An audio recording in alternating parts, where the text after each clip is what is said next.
Spotlight news Rajkot. આજના મુખ્ય સમાચાર. આજે અમદાવાદમાં 242 પેસેન્જર સાથેનું એર ઇન્ડિયાનું બોઈંગ વિમાન ક્રેશ થયું છે, જેમાં 133 જેટલા મુસાફરોના મૃત્યુ થયાના અહેવાલો મળ્યા છે. પ્રાપ્ત વિગતો અનુસાર પૂર્વ મુખ્યમંત્રી શ્રી વિજયભાઈ રૂપાણીનું આ પ્લેનમાં સવાર હતા, એનું પણ મૃત્યુ થયું છે. જેટલા મૃતદેહ બહાર કઢાયા હતા અને ખૂબ ખરાબ હાલતમાં સિવિલ હોસ્પિટલમાં ખસેડાયા હતા. અમદાવાદના સરદાર વલ્લભભાઈ આંતરરાષ્ટ્રીય એરપોર્ટ પર ટેક ઓફ કરતી વખતે એર ઇન્ડિયાની અમદાવાદથી લંડન જતું પ્લેન ક્રેશ થયું છે. આ વિમાન એરપોર્ટ પરથી બપોરે 1:38 વાગે ટેક ઓફ થયું હતું અને 1:40 વાગે દુર્ઘટના સર્જાઈ હતી.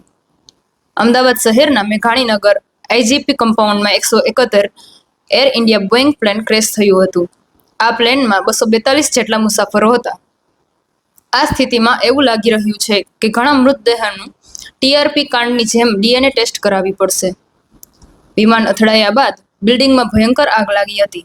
આ બિલ્ડિંગમાં ઇન્ટર્ન ડોક્ટર અને તેમના પરિવારજનો સહિત અંદાજે 50થી વધુ લોકો રહેતા હતા, જેમાંથી પણ ઘણાના મૃત્યુ થયાની આશંકા છે.